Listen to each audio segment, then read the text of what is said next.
budaya positif nomor 1.4 saya buka dengan perkenalan diri. Saya adalah Mustia, CGT angkatan 11 PKD 6 Tunas Bangsa. Baik, lanjut. Ini adalah konsep inti dari budaya positif itu sendiri, yaitu ada perubahan paradigma positif, di mana motivasi perilaku. Yang kedua adalah disiplin positif atau posisi kontrol dulu. Yang ketiga nilai-nilai kebajikan atau keyakinan kelas. Dan yang terakhir adalah dasar manusia dan ketiga restitusi.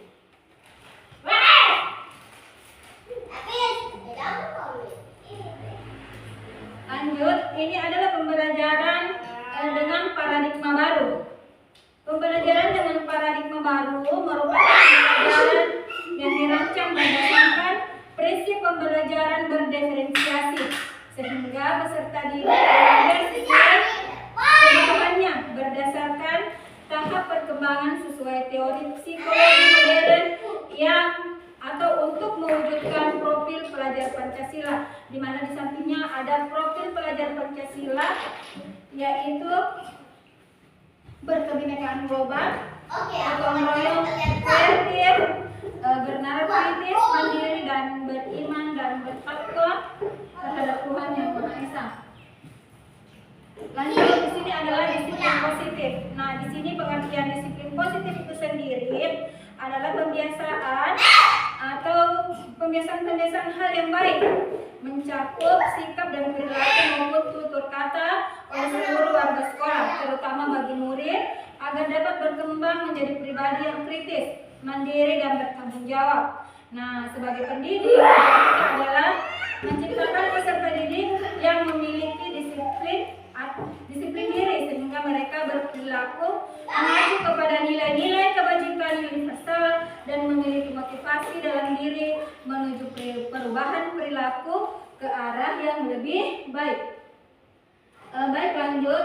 Di sini ada kebutuhan dasar manusia, di mana kebutuhan dasar manusia itu sendiri merupakan sesuatu yang kita lakukan untuk mendapatkan apa yang kita inginkan. Nah, seluruh yang kita lakukan agar kebutuhan dasar kita terpenuhi dengan baik.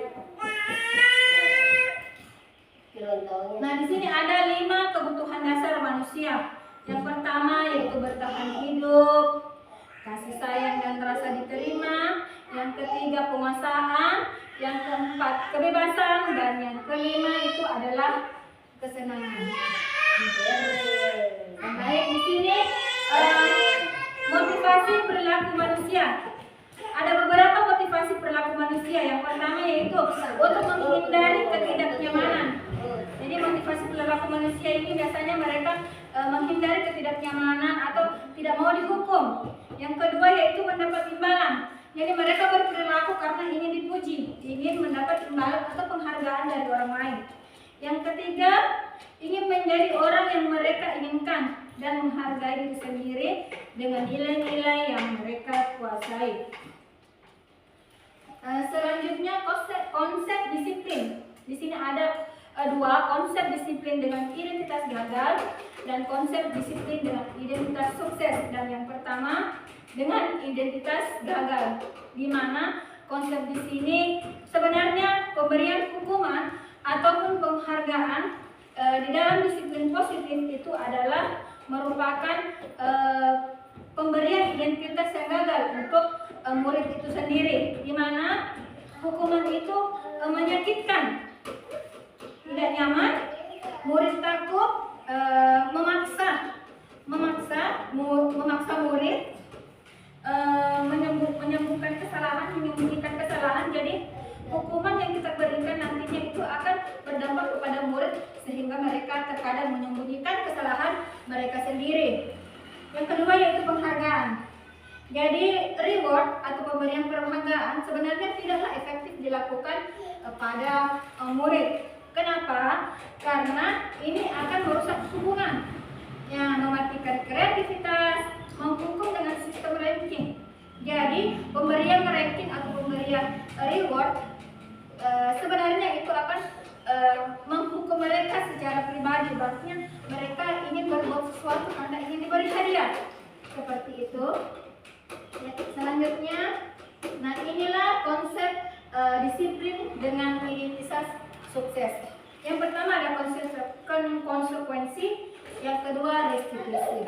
Nah sebenarnya konsekuensi ini masih lebih apa ya, dan lebih bagus lagi tentang restitusi. Kenapa? Karena penerapan restitusi itu ya dimana nantinya akan memberikan dimana murid yang bertanggung jawab untuk perilakunya dan murid nanti fokus pada pemecahan masalah dengan jangka panjang. Nanti kita bisa baca perbedaan antara pemantau, pembuat merasa bersalah, penghukum, teman, dan manajer. Ini contoh penerapan posisi kontrol guru. Yang pertama penghukum.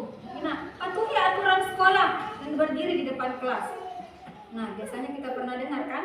Ya, berdiri di depan kelas kalau melanggar aturan. Ya, kalau terlambat, betul Ibu. Kalau pemantau, kamu sudah melanggar apa peraturan dan konsekuensinya apa? Ya. Terus pembuat merasa bersalah. Pembuat merasa bersalah ini lebih menekan kepada psikologis murid. Berapa kali Bu Guru harus memberitahu kamu, Bu Guru kecewa sama kamu. Kita memberikan perasaan kecewa sehingga murid tersebut merasa bersalah. Ini adalah posisi kontrol yang tidak sebenarnya tidak baik untuk kita sebagai guru. Sebagai teman, ayolah kita tertib. Bu Guru bangga kali ini. Tidak apa-apa kamu salah. Benar tidak? Benar. Masih salah. Iya benar. Sebagai teman. Ya, sebagai teman, tapi dia tidak memberikan umpan balik dari kesalahan yang sudah diperbuat, tapi membenarkan kesalahannya seakan-akan dia temannya. Oke? Yang terakhir adalah manajer. Jadi manajer itu kita memvalidasi, kita menrestitusi dulu apa kesalahan anak tersebut, murid tersebut, mulai dari menstabilkan identitas, validasi tindakan dan keyakinan kelas. Di sini ada manajer. Apakah kamu tahu kesalahanmu? Kira-kira bagaimana kamu akan memperbaiki kesalahan itu?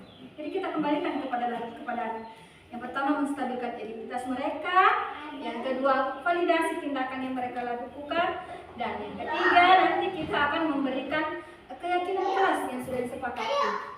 Nah di sini nanti saya akan menyajikan videonya ya ibu-ibu.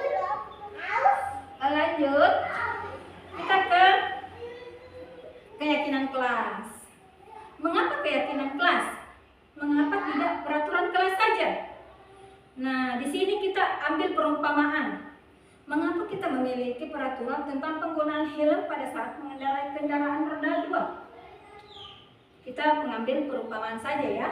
Yang kedua, mengapa kita memiliki peraturan tentang penggunaan masker dan mencuci tangan setiap saat? Ini perumpamaan antara keyakinan kelas dan peraturan itu sendiri.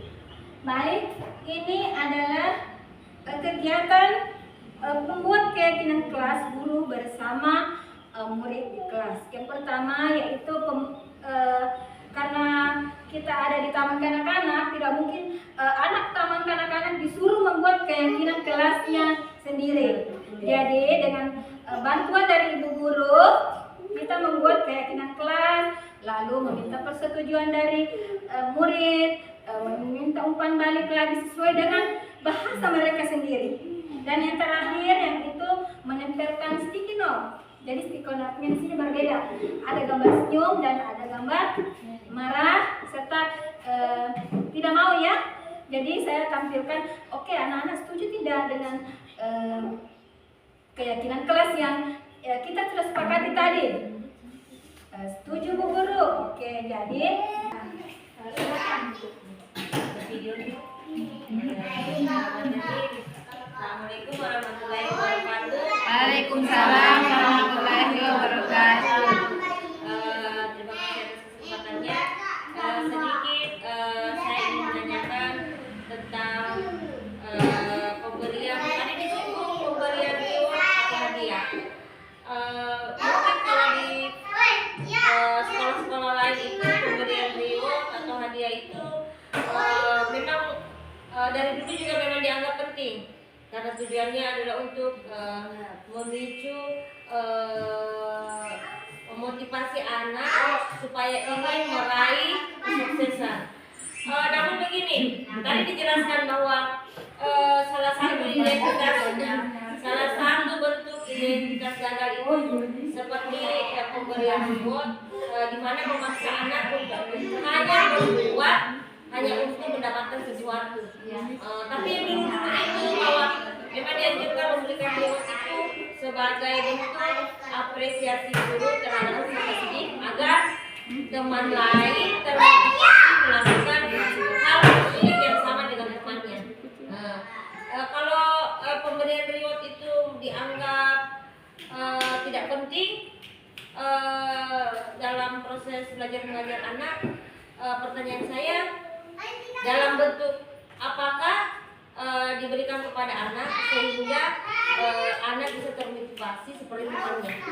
Iya, karena selama ini yang diterapkan pemberian reward itu bukan hadiah yang mahal, bukan. Kalau yang saya tahu itu pemberian reward mereka bisa diberi misal gambar-gambar emoji yang menyenangkan, gambar hati atau apa. Iya. Demikian.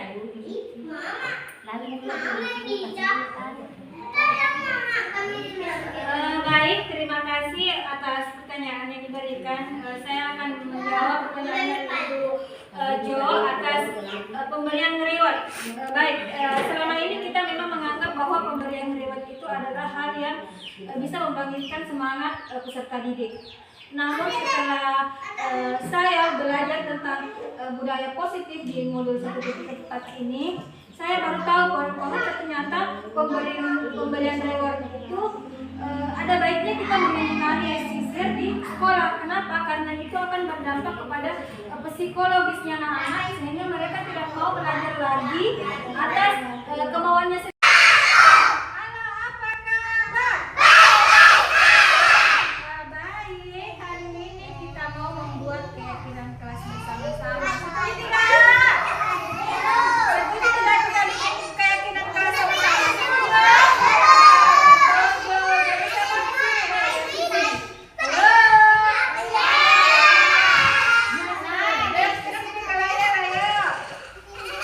Ada gambar siapa itu?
juga. Tunggu ya.